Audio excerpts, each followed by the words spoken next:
Hello everyone, this is doctor Anjali. Welcome to my YouTube channel. आज की class में हम स्टार्ट कर रहे हैं इफेक्ट ऑफ इलेक्ट्रिक करंट के एक्सरसाइज क्वेश्चन। स्टार्ट करते हैं फर्स्ट क्वेश्चन से। Tell the odd one out, give proper explanation. तो यहाँ पर आपको तीन क्वेश्चंस दिखाई दे रहे हैं। इन तीनों के अंदर ए बी सी के अंदर हमें ऑड वन को फाइंड आउट करना है और बताना है कि वो क्यों ऑड वन है। ओके, तो फर्स्ट वाला ए वाला पार्ट लेते हैं। Fuse wire, bad conductor, rubber gloves and generator. अगर हम इन चारों को कंपेयर करें तो अगर हम ये फ्यूज वायर का एग्जांपल लेते हैं सबसे पहले, तो जो फ्यूज वायर है वो भी क्या करता है, करंट से प्रोटेक्ट करता है। ओके, मतलब this is a bad conductor. In the same वे जो बैड कंडक्टर है वो तो ऑफ कोर्स है। रबर का एग्जांपल ले तो it is also bad conductor. But generator, generator is different, क्योंकि जनरेटर का यूज हम क्यों करते हैं, क्योंकि ये इलेक्ट्रिसिटी प्रोड्यूस करने के काम आता है ना। जनरेटर क्या काम करता है, मैकेनिकल को इलेक्ट्रिक एनर्जी में कन्वर्ट करता है। जबकि अगर हम fuse wire, bad conductor and rubber gloves का एग्जांपल ले तो ये सब क्या करते हैं, इलेक्ट्रिसिटी को ब्लॉक करते हैं। ठीक है, ये तीनों क्या काम कर रहे हैं, इलेक्ट्रिसिटी को ब्लॉक कर रहे हैं, जबकि जो जनरेटर है वो इलेक्ट्रिसिटी प्रोड्यूस कर रहा है। तो यहाँ पे ऑड वन क्या हो गया, जनरेटर। अब हम आते हैं बी पार्ट पे। Volt meter, ammeter, galvanometer and thermometer. तो वन बाय वन डिस्कस करते हैं। वोल्ट मीटर है, ये क्या किस लिए यूज होता है, वोल्टेज मेजर करने के काम आता है। इन द सेम वे अगर हम अमीटर को देखें तो अमीटर किस लिए काम आता है, करंट मेजर करने के काम आता है। जो गैल्वेनोमीटर है बेटा, जो गैल्वेनोमीटर है वो वोल्टेज और करंट दोनों को ही मेजर करता है। बस इसके अंदर थोड़ा सा डिफरेंस ये होता है कि स्मॉल अमाउंट की वोल्टेज एंड करंट को मेजर करता है। मतलब जो बहुत कम अमाउंट की वोल्टेज एंड करंट होगी उसको गैल्वेनोमीटर यूज कर लेता है, दोनों की दोनों को। और जो वोल्ट मीटर है, अमीटर है, इसके थ्रू आप प्रॉपर वोल्टेज एंड करंट को मेजर कर सकते हैं। Last one is thermometer. Thermometer का यूज क्यों आता है, टेम्परेचर मेजरमेंट के लिए। तो ऑफ कोर्स यहाँ पे जो थर्मोमीटर है वो डिफरेंट हो गया। अब हम आते हैं लास्ट वन पे। Loud speaker, microphone, electric motor, magnet. One by one discuss करते हैं। अगर हम लाउड स्पीकर को देखें तो ये क्या कर रहा है, मैग्नेटिज्म फंडामेंटल पे बेस्ड है। ओके, जो क्या कर रहा है, इलेक्ट्रिकल एनर्जी को साउंड एनर्जी में कन्वर्ट कर रहा है। इन द सेम वे माइक्रोफोन, ये भी है, एनर्जी की एक फॉर्म को दूसरी फॉर्म से पे कन्वर्ट कर रहा है। इलेक्ट्रिक मोटर, ये भी क्या कर रहा है, एनर्जी की एक फॉर्म को दूसरी फॉर्म में कन्वर्ट कर रहा है। But magnet, magnet is a simple magnet जिसके अंदर केवल मैग्नेटिक फील्ड होती है।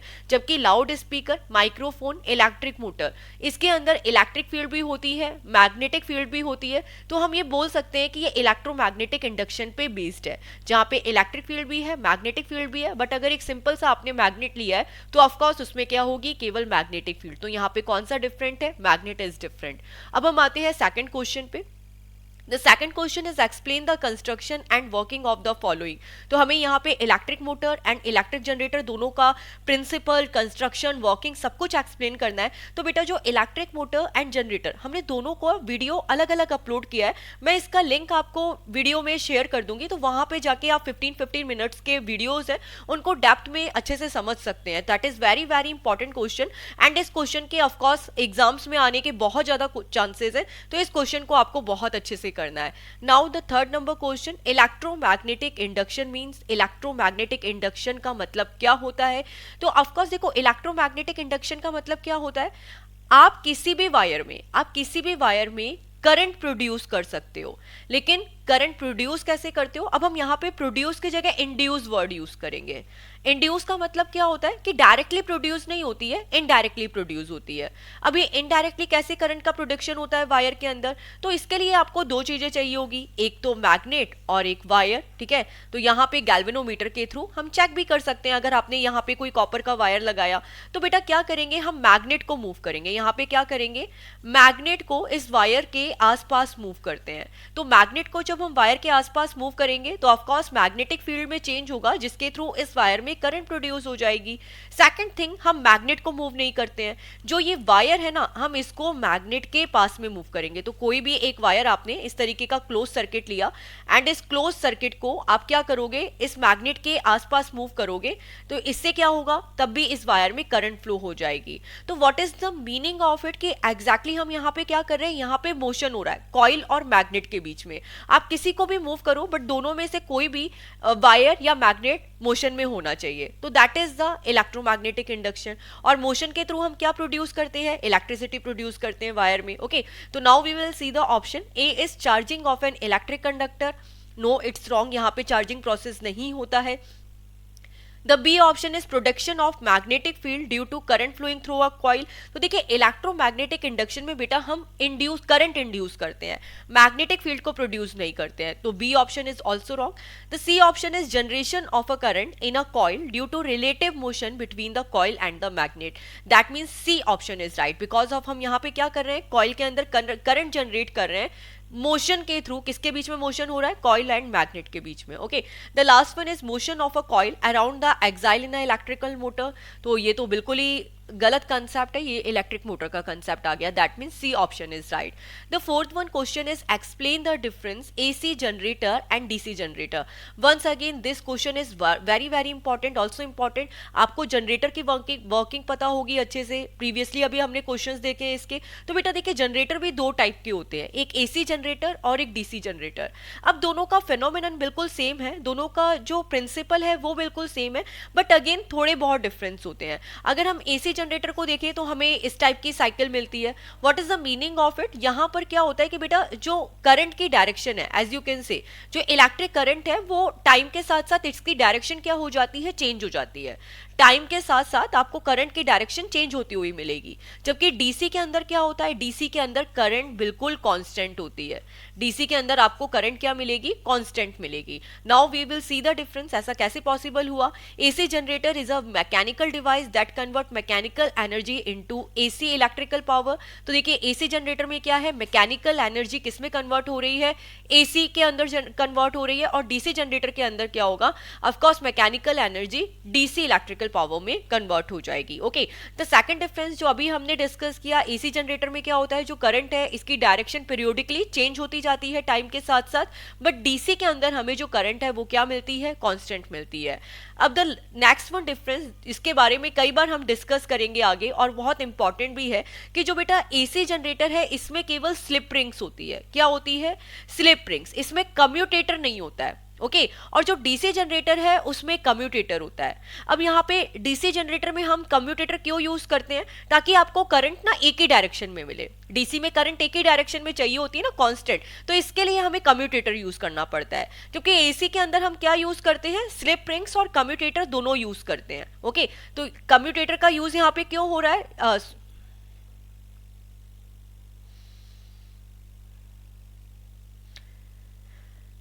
जबकि एसी जनरेटर में कम्यूटेटर की जरूरत नहीं होती है। तो जो डीसी जनरेटर है उसी में ही कम्यूटेटर का यूज होता है ताकि करंट की डायरेक्शन एक ही मिले हमें, जबकि एसी जनरेटर में कम्यूटेटर का यूज नहीं होता है। एसी जनरेटर में क्या यूज होता है, स्लिप रिंग्स यूज होती है। तो नेक्स्ट डिफरेंस आप ये एक्सप्लेन कर सकते हैं, DC generator have commutator and AC generator have slip rings. Okay, अब हम इन दोनों में डिफरेंस देखते हैं कि जो एसी जनरेटर है और डीसी जनरेटर है प्रैक्टिकली इसका यूज कहाँ किया जाता है। तो जहाँ पे बहुत लार्ज अमाउंट में हमें जो पावर को जनरेट करना पड़ता है बड़ी बड़ी फैक्ट्रीज के अंदर, जहां पे बड़ी बड़ी मोटर्स होती है, तो वहां पे हम डीसी का यूज करते हैं। और जो एसी सप्लाई तो आप अपने घरों पे देखते हैं, तो जो जितने भी इलेक्ट्रिकल एप्लीकेंट्स होते हैं वहां पे हम किसका यूज करते हैं, एसी का यूज करते हैं। तो this is the basic difference between AC generator and DC generator. Now come to the next question, which device is used to produce electricity, describe with a neat diagram. हमें ये पता, इसमें device को find out करना है, इन devices में से कौन सी डिवाइस इलेक्ट्रिसिटी प्रोड्यूस करती है। फर्स्ट इज इलेक्ट्रिक मोटर, ये नहीं हो सकता क्योंकि इलेक्ट्रिक मोटर क्या करता है, इलेक्ट्रिकल एनर्जी को मैकेनिकल एनर्जी में कन्वर्ट करता है। गैल्वेनोमीटर तो क्या काम करता है, करंट और वोल्टेज मेजर करने के लिए यूज आता है। इलेक्ट्रिक जनरेटर, तो that is the right, electrical generator को हम किस लिए यूज करते हैं, इलेक्ट्रिसिटी प्रोड्यूस करने के लिए यूज करते हैं। वोल्टमीटर वोल्टेज प्रोड्यूस करने, वोल्टेज मेजर करने के काम आता है। Now come to the sixth question, how does the short circuit form, what is its effect. तो शॉर्ट सर्किट कैसे फॉर्म होता है और इसके इफेक्ट क्या है वो हम इस क्वेश्चन में डिस्कस करेंगे। तो देखिए बेटा शॉर्ट सर्किट क्या होता है, जब भी लाइव वायर और न्यूट्रल वायर दोनों की दोनों टच में आ जाते हैं तब होता है short circuit. Normally live wire और न्यूट्रल वायर दोनों के ऊपर कोटिंग होती है, ठीक है। अगर वो दोनों कोटेड हैं और उसकी कोटिंग बिल्कुल खराब नहीं हुई है तो भी अगर ये दूसरे को टच करेंगे तो भी कोई प्रॉब्लम नहीं होगा क्योंकि ऑफकोर्स ऊपर प्लास्टिक कोटिंग है, बट कई बार क्या होता है कि इसकी कोटिंग उतर जाती है या फिर ब्रेक हो जाता है, तो वंस अगेन ये दोनों टच में आ जाते हैं तो शॉर्ट सर्किट हो जाता है। और शॉर्ट सर्किट होने से क्या होता है बेटा, सर्किट में बहुत हाई करंट फ्लो हो जाती है। तो this is the basic effect of short circuit. Okay, तो now you can see what is short circuit, when naked live and neutral wire touch each other at short circuit occurs. अब देखो according to Ohm's law current किसके proportional होती है, resistance के inversely proportional होती है, V equal to I R. तो R कितना हो गया, V अपॉन I। और सर्किट में एकदम से यहाँ पे करंट बहुत हाई होगी तो ऑफकोर्स रेजिस्टेंस क्या हो जाएगा, रिड्यूस हो जाएगा। ओके, तो इसी ये किस पे बेस्ड है बेटा, जूल हीटिंग इफेक्ट पे बेस्ड है। तो कई बार ये एमसीक्यूज में आता है, तो ये आपको ध्यान रखना है कि जो ओम्स लॉ है, जूल हीटिंग इफेक्ट है, आपका करंट बहुत हाई हुआ तो सर्किट में बहुत हीटअप प्रोड्यूस होगी, स्पार्क हो सकता है। तो ये कौन सा इफेक्ट हुआ, joule heating of effect. Okay, अब हम आते हैं नेक्स्ट क्वेश्चन पे, गिव साइंटिफिक रीजन। तो यहाँ पे देखिए 4 क्वेश्चंस गिवन है, इन चारों का हमें रीजन देना है, तो हम वन बाय वन एक एक क्वेश्चन को लेते हैं। सबसे पहले 7 का ए पार्ट लेंगे, tungsten metal is used to make solenoid type coil in a electric bulb. तो देखिए इस टाइप के क्वेश्चंस कई बार आपको दूसरी लैंग्वेज में भी मिल सकते हैं, तो इन क्वेश्चंस को सॉल्व करने के लिए आप लोगों को केवल 2 चीजों में डिफरेंस आना चाहिए, metals and the second one is alloys. अब देखिए जो एलॉयज है it is also type of conductor, कई बार हम बोल देते हैं कि कंडक्टर का टाइप है, बट ये दोनों थोड़े बहुत डिफरेंस होते हैं। अब ये दोनों का यूज कहाँ पे होता है, ऑफकोर्स इलेक्ट्रिकल एप्लीकेंस में ही हम दोनों का यूज करते हैं, मेटल्स का यूज करते हैं, एलॉय का भी यूज करते हैं, बट द बेसिक डिफरेंस आपको ये पता होना चाहिए कि कहाँ पे एलॉयज का यूज करना है, कहाँ पे मेटल्स का यूज करना है। तो देखिए जहां पे भी हमको हीटिंग इफेक्ट यूज करना है ना, हीटिंग इफेक्ट, वहां पे हम एलॉयज का यूज करेंगे। जैसे कि इलेक्ट्रिक हीटर हुआ, आपको वहां पे हीटिंग चाहिए तो वहां पे आप एलॉयज का यूज करोगे। टंगस्टन भी क्या है, बल्ब में यूज होता है, तो आपको वहां पे भी हीटिंग इफेक्ट चाहिए, वहां पे आपने एलॉय का यूज किया। ओके, बट कुछ जगह ऐसी होती है जहां पे आपको कंडक्टर का यूज करना होता है। कंडक्टर का यूज कहां करना है, जहां पे आपको बहुत हाई अमाउंट में करंट चाहिए। ओके, अब देखिए थोड़ा सा और डिफरेंस समझते हैं ताकि आपको बिल्कुल क्लियर कट हो जाए। सबसे पहले यहाँ पे टंगस्टन मेटल का एग्जांपल पूछा है, तो टंगस्टन मेटल को हम किस में यूज करते हैं, इलेक्ट्रिक बल्ब में यूज करते हैं। अब देखते हैं ये हीटिंग इफेक्ट पे किस तरीके से बेस्ड है। आपने बल्ब को इलेक्ट्रिसिटी दी, ठीक है, अब इसमें हाई अमाउंट में करंट जा रही है। अब मान लीजिए एक अमाउंट से ज्यादा अगर इस बल्ब में करंट जाए तो क्या हो सकता है, ये बल्ब ब्लास्ट हो सकता है, लेकिन ऐसा तो नहीं होता। अगर ये मेटल का होता ना 110%, यहाँ पे जो हम टंगस्टन यूज कर रहे हैं इस जो ये बल्ब के अंदर, एक आपने कॉइल देखी होगी, अगर वो जो कॉइल है, ठीक है, अगर वो हम मेटल के यूज करते ना तो 100% बल्ब ब्लास्ट हो जाता। लेकिन हम किसका यूज कर रहे हैं, एलॉय का यूज कर रहे हैं, टंगस्टन एलॉय का यूज कर रहे हैं। अब देखो एलॉय का यूज करने से क्या प्रॉफिट हुआ, एलॉय का मेल्टिंग पॉइंट बहुत हाई होता है। मतलब मेल्टिंग पॉइंट हाई होने से क्या हुआ, मेल्टिंग पॉइंट हाई होने से क्या हुआ, ये फटाक से इसके अंदर मेल्ट नहीं होगा, ठीक है, मेल्ट नहीं होगा तो जो सर्किट है आपका, जो ये कॉइल है, ये आपका सेफ रहेगा। प्लस द सेकंड थिंग, इसका जो रेजिस्टेंस है वो क्या होता है, बहुत हाई होता है। अब रेजिस्टेंस हाई होने से क्या हुआ, सर्किट को वो करंट से प्रोटेक्ट करेगा, ठीक है, बहुत लार्ज अमाउंट में करंट नहीं आने देगा। लेकिन एक चीज तो है कि अगर सर्किट का रेजिस्टेंस हाई है तो वो हीट भी बहुत ज्यादा होगा, उसके अंदर जो हीटिंग है वो भी बहुत ज्यादा हाई होगी। तो ये बिल्कुल जो यहाँ पे मैंने लिखे ना स्क्रीन पे अभी आपके सामने, बिल्कुल बेसिक पॉइंट है जो आपको एलॉयज के बारे में पता होने चाहिए। एलॉय का क्या होता है, मेल्टिंग पॉइंट बहुत हाई होता है, रेजिस्टेंस बहुत हाई होता है। अब रेजिस्टेंस हाई है तो उसमें हीटिंग हाई हो गई, और जो करंट है वो क्या हो गई, लो हो गई। अब वन बाय वन हम एक एग्जांपल लेते हैं। हीटर है, हीटर में अगर बहुत ज्यादा अमाउंट में करंट आएगी तो ऑफकोर्स स्पार्क हो जाएगा, लेकिन ऐसा तो नहीं होता। क्यों, क्योंकि हीटर के अंदर भी हम जो एलॉय का यूज करते हैं उसका मेल्टिंग पॉइंट हाई है, रेजिस्टेंस हाई हुआ तो करंट लो होगी लेकिन हीटिंग हो जाएगी। और आपको भी क्या चाहिए, आपको तो अपना फूड ही गर्म करना है, तो उससे हीटिंग हाई हुई नहीं हुई। इन द सेम वे माइक्रोवेव भी सेम कंसेप्ट पे काम करता है। अब हम आयरन का एग्जांपल लेते हैं। आप लोग अपने सभी घर पे कपड़ों पे प्रेस करते हैं, तो उसके अंदर भी आपको क्या चाहिए, हीटिंग इफेक्ट चाहिए। आपको करंट नहीं ज्यादा चाहिए, आपको हीटिंग हाई चाहिए। तो जहां पे भी हमें हीटिंग हाई चाहिए होती है वहां पे हम किसका यूज करते हैं, एलॉय का यूज करते हैं। अब इन द सेम वे अब कंडक्टर का यूज कहां करेंगे। अब देखिए जो भी ट्रांसमिशन लाइंस होती हैं, जहां पे वायर्स होते हैं, वो सारे के सारे हम कॉपर के बनाते हैं।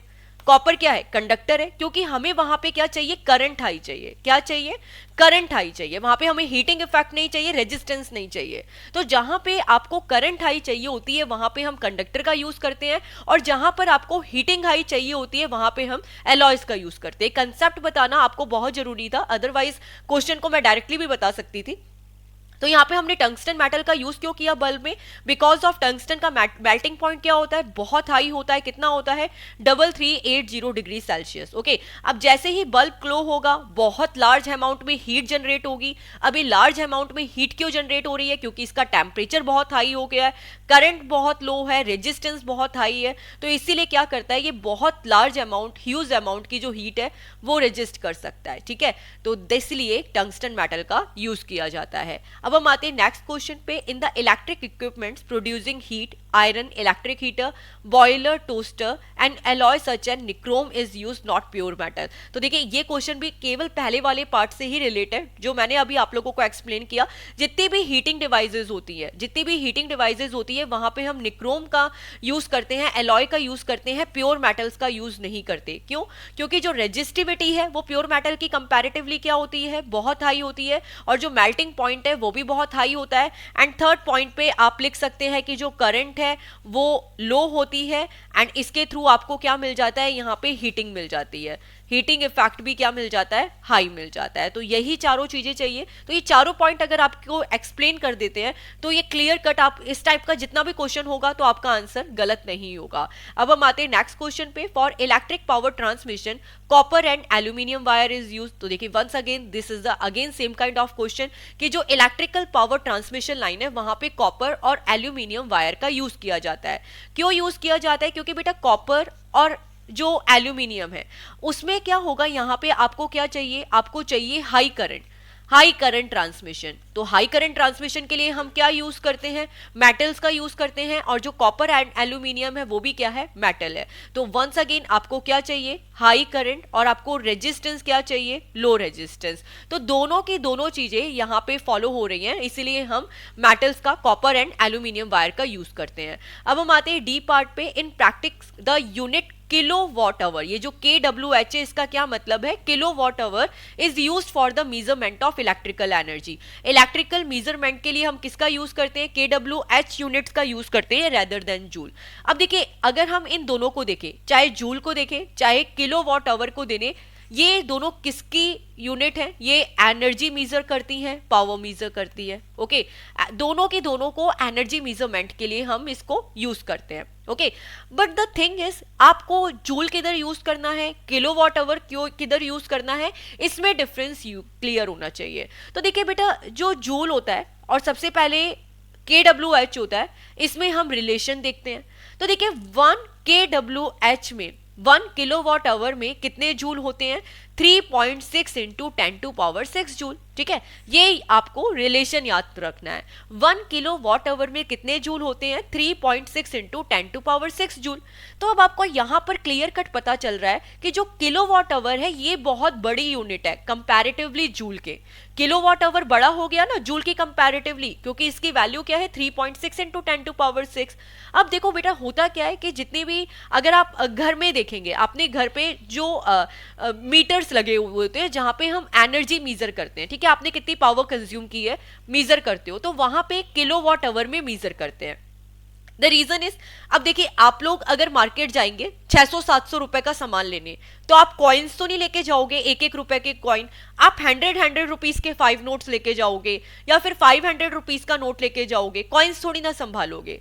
रीजन क्या है, कॉइन्स संभालने में बहुत ज्यादा हो जाएंगे और आपको बहुत लार्ज अमाउंट चाहिए। तो सेम रीजन, अगर अपने जो घर की पावर है, घर की जो सप्लाई है, वो हम अगर जूल में मेजर करेंगे तो it will be very complicated. Okay, कि आपने तो ये 3.6 इंटू 10⁶ जूल है, मान लीजिए कि 1 किलो वॉट आवर में है, तो मान लो आपने एक दिन में 20 किलो वॉट आवर यूज कर लिया, ठीक है, तो ये तो पावर फिर बहुत ज्यादा हो गई, उसको कैलकुलेट करने में बहुत कॉम्प्लिकेशन आएगा। तो इसलिए हमने थोड़े लार्ज अमाउंट ली, जाके मेजर करने में मेजरमेंट करने में बहुत इजी हो जाए और जो कॉम्प्लेक्सिटी है वो रिड्यूस हो जाए। तो इसीलिए हम किसका यूज करते हैं, 1 किलोवाट आवर का यूज करते हैं। Once again I am reading the in practice the unit kilowatt hour is use for the measurement of electrical energy. This is because joule is very small unit. Joule क्या है, बहुत small unit है और energy consumption है वो बहुत ज्यादा होता है in the 10 to power 6 to 10 to power 8। तो जो कॉम्प्लेक्सिटी को रिड्यूस करने के लिए, to reduce the complexity of handling सर्च लार्ज फिगर, जितने लार्ज फिगर्स की कॉम्प्लेक्सिटी को रिड्यूस करने के लिए हमें बिगर यूनिट चाहिए और इस बिगर यूनिट को ही हम क्या बोल देते हैं, किलोवाट आवर, जिस किसके इक्वल है 3.6 इंटू 10 to power 6 जूल। तो this is the reason why we are using KWH। Okay, अब हम आते हैं 8 नंबर क्वेश्चन पे। Which of the statement given below correctly describe the magnetic field near a long straight current carrying conductor। देखिए the question is this कि एक मान लीजिए कोई वायर है जिसमें आई करंट फ्लो हो रही है। अब इसकी जो मैग्नेटिक फील्ड है वो किस टाइप की होगी, तो ऑफकोर्स हमें पता है जब भी कोई स्ट्रेट वायर में करंट फ्लो होती है तो जो मैग्नेटिक फील्ड है बेटा वो सर्कुलर लूप में मिलती है, कॉन्सेंट्रिक सर्कल फॉर्म में मिलती है। कॉन्सेंट्रिक का मतलब क्या है, जिनका सेंटर सेम हो। ओके, तो इस टाइप के मैग्नेटिक फील्ड के हमें सर्कुलर लूप मिलते हैं और मैग्नेटिक फील्ड की डायरेक्शन को हम राइट हैंड थंब रूल के थ्रू कैलकुलेट कर लेते हैं। ओके, तो now we will see the option. The magnetic line of force are in a plane perpendicular to the conductor in the form of straight line. That is wrong, क्योंकि जो magnetic field lines है वो perpendicular नहीं होती है, parallel भी नहीं होती है, वंस अगेन परपेंडिकुलर भी नहीं होती है। The magnetic lines of force are in concentric circle with the wire as the center in a plane perpendicular to the conductor। so that means D option is right। जो magnetic field है वो concentric circular form की होती है जिसका centre क्या होगा, यहाँ पे वायर का सेंटर। ओके, तो this one is right। the next one is what is a solenoid। compare the magnetic field produced by a solenoid with the magnetic field of a bar magnet। draw neat figure and name various component। तो देखिए बेटा होता क्या है, जो solenoid है वो इस तरीके से एक स्ट्रेट वायर होता है। देखिए एक लॉन्ग इंसुलेटेड वायर होता है, आप बोल सकते हैं कॉपर का वायर होता है। अब इसको हम क्या करते हैं, इसमें बहुत सारे सर्कुलर ना टर्न बना देते हैं। एक मान लीजिए स्ट्रेट वायर है, इसी के अंदर हमने बहुत सारे टर्न्स इसमें क्रिएट कर दिए, सिलेंडर की फॉर्म में इसे ड्रॉ कर दिया। अब देखिए बेटा जब भी इस वायर में करंट फ्लो होगी, जब भी इस वायर में करंट फ्लो होगी तो सोलेनॉइड के अंदर क्या जनरेट होती है, मैग्नेटिक फील्ड जनरेट होती है। कुछ इस तरीके से वायर में करंट फ्लो करी हमने यहाँ पे एंड यहाँ पे मैग्नेटिक फील्ड जनरेट हो जाती है सोलेनॉइड के अंदर। तो बेटा अगर हम इसकी मैग्नेटिक फील्ड को कंपेयर करें ना, अगर इसकी हम मैग्नेटिक फील्ड को कंपेयर करें तो ये बिल्कुल हमें बार मैग्नेट की तरह मिलती है। जैसे बार मैग्नेट के अंदर मैग्नेटिक फील्ड लाइंस मिलती है, इन द सेम वे हमें सोलेनॉइड में मिलती है। तो जो बेटा देखेंगे अगर आप यहाँ पे मैग्नेटिक फील्ड लाइंस को, तो ये जो कॉइल के अंदर ना बिल्कुल स्ट्रेट लाइन की फॉर्म में मिलेगी, कॉइल के अंदर बिल्कुल स्ट्रेट लाइन की फॉर्म में मिलेगी, मतलब यहाँ पे मैग्नेटिक फील्ड बिल्कुल इक्वल है एंड देन आगे ये सर्कुलर लूप में बन जाती है। ठीक है, और north to south pole of course magnetic field की डायरेक्शन बनेगी। तो इस तरीके का सोलेनॉइड का सर्किट है एंड ये इसकी प्रॉपर्टीज है। A solenoid is a long straight insulated wire such as copper coil often wrapped around a cylindrical shape body. Cylindrical shape में रैप किया जाता है। The diameter of the solenoid is lesser than its length. तो देखिए जो हम इसका circular loop का डायमीटर बनाएंगे ना वो इसकी लेंथ से कम होना चाहिए। It produces a magnetic field when electric current is pass through it. ये क्या करेगा, मैग्नेटिक फील्ड प्रोड्यूस करता है जैसे ही हम इससे इलेक्ट्रिक करंट को पास करते हैं। अगर हम इसकी फील्ड लाइन को, सोलेनॉइड की फील्ड लाइंस को बार मैग्नेट से कंपेयर करें तो ये बिल्कुल सेम मिलती है। तो इसीलिए हम बोल सकते हैं कि जो सोलेनॉइड है वो बार मैग्नेट की तरह एक्ट करता है जैसे ही हम इसमें से करंट पास करते हैं। अब हम आते हैं 10th नंबर क्वेश्चन पे। Name the following diagram and explain the concept behind that. तो देखिए अगर मैं यहाँ पे अपोजिट लूंगी, मैं स्क्रीन पे मुझे राइट दिख रहा है तो ये लेफ्ट हैंड हो गया मेरा। तो जो फर्स्ट वन है ये किस पे बेस्ड है, फ्लेमिंग लेफ्ट हैंड पे। ये हो गया फ्लेमिंग लेफ्ट हैंड। तो देखिए फ्लेमिंग लेफ्ट हैंड हम लोग ऑलरेडी डिस्कस कर चुके हैं and that is very very important. तो एज यू कैन सी कि ये फ्लेमिंग लेफ्ट हैंड है, तो जो ये सेंटर फिंगर है ये किसकी डायरेक्शन बताती है, करंट की direction.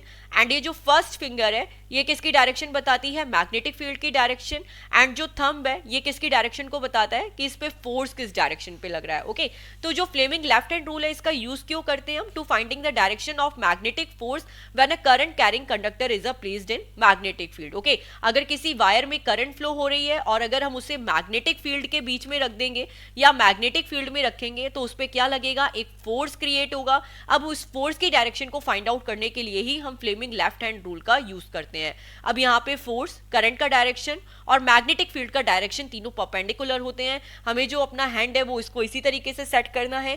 This rule states that if you stretch the thumb, index finger and middle finger of your left hand such that they are mutually perpendicular to each other. हमें किस तरीके से सेट करना है कि तीनों की तीनों परपेंडिकुलर है। तो जो हमारी इंडेक्स फिंगर है वो मैग्नेटिक फील्ड को रिप्रेजेंट करती है, मिडिल फिंगर है ये करंट की डायरेक्शन को रिप्रेजेंट करती है, और जो थंब है वो किसकी डायरेक्शन को रिप्रेजेंट करता है, फोर्स की डायरेक्शन को। ओके, तो ये तो था Fleming left hand rule. In the same way the one is, अगर आप इसको यहां पर देखेंगे तो this one is the Fleming right hand rule. अब ये फ्लेमिंग राइट हैंड रूल क्या होता है, तो फ्लेमिंग राइट हैंड रूल भी it is the same kind of, but थोड़ा सा डिफरेंस ये है कि फ्लेमिंग राइट हैंड रूल का हम यूज करते हैं इंड्यूस करंट की डायरेक्शन को फाइंड आउट करने के लिए। अब इंड्यूस करंट की डायरेक्शन आपको कब मिलेगी, तो बेटा होता क्या है कि अगर मान लीजिए आप कोई वायर को, ठीक है, कोई वायर को मैग्नेटिक फील्ड के अंदर मोशन की फॉर्म में लाते हो, या फिर आप मैग्नेटिक फील्ड को जो करंट की डायरेक्शन के अंदर मोशन में लेके आते हो, तो जो वायर है, वायर में क्या होता है, करंट प्रोड्यूस होती है।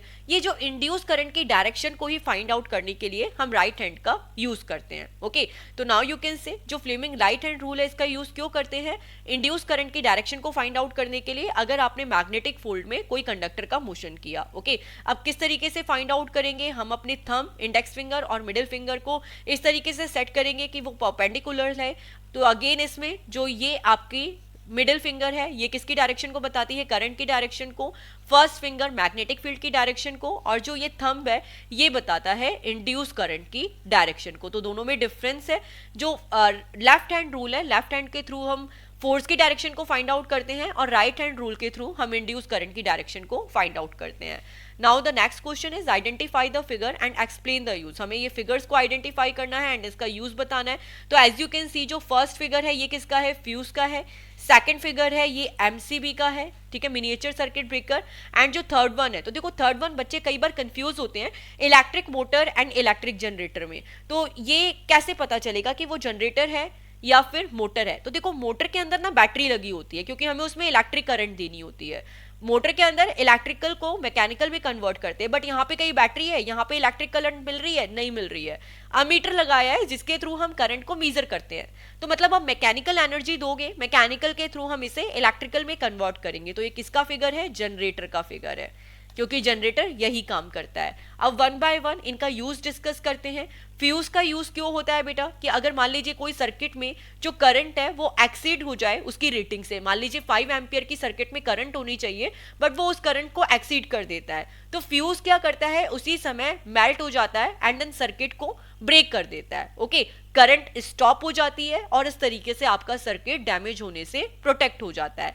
वंस अगेन अगर सर्किट में जो आपकी रेटिंग है उससे ज्यादा करंट फ्लो हो जाती है तो फ्यूज क्या होगा, मेल्ट हो जाएगा, सर्किट आपका ओपन हो गया, करंट स्टॉप हो गई और आपके जो भी इलेक्ट्रिक एप्लीकेंट्स है वो डैमेज होने से बच जाएंगे। The next one is MCB. MCB क्या है बेटा, ये फ्यूज का ही एनहांस वर्जन है, बट इसके अंदर क्या होता है, हमें फ्यूज को ना बार बार रिप्लेस करना होता है क्योंकि फ्यूज मेल्ट हो जाता है, मेल्ट होके वो खराब हो गया, फिर आप फ्यूज फिर से चेंज करोगे। जबकि एमसीबी को ना कोई रिप्लेसमेंट नहीं चाहिए होता है।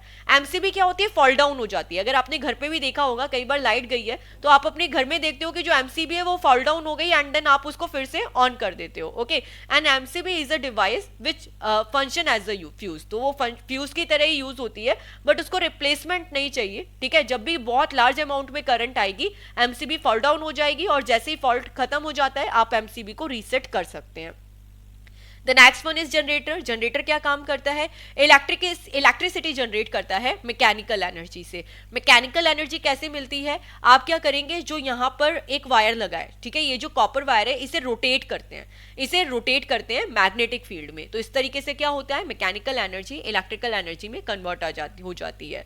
अब हम आते हैं न्यूमेरिकल पे, 12th नंबर क्वेश्चन पे। 4 न्यूमेरिकल्स है, वन बाय वन डिस्कस करेंगे।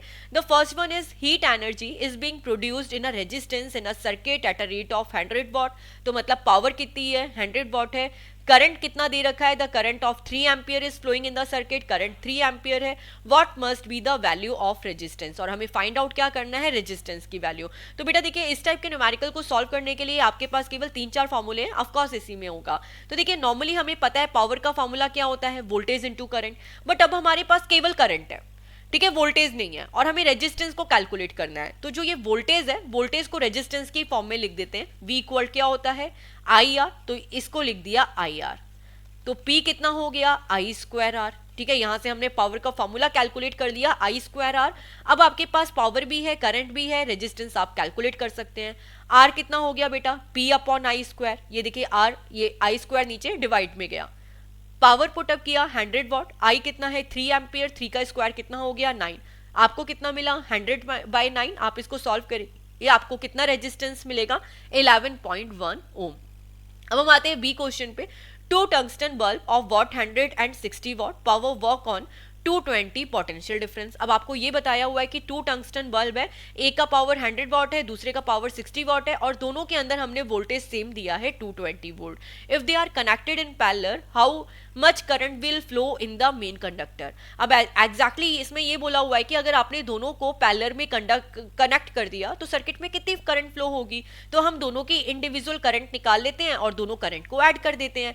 यहाँ पे देखिए पावर का फॉर्मूला क्या है, P equal to VI, I कितना हो गया P अपॉन V, हमारे पास पावर भी है वोल्टेज भी है, तो I1 निकाला P अपॉन V से, तो यहाँ पे पावर 100 है, वोल्टेज 220 है, डिवाइड किया कितना आया 0.45 एम्पियर। नेक्स्ट वन को कैलकुलेट करते हैं, I कितना हो गया यहाँ पे P2 अपॉन V, पावर कितना है 60, वोल्टेज कितना है 220, दोनों को डिवाइड किया आपने कितना आया 0.27 एम्पियर।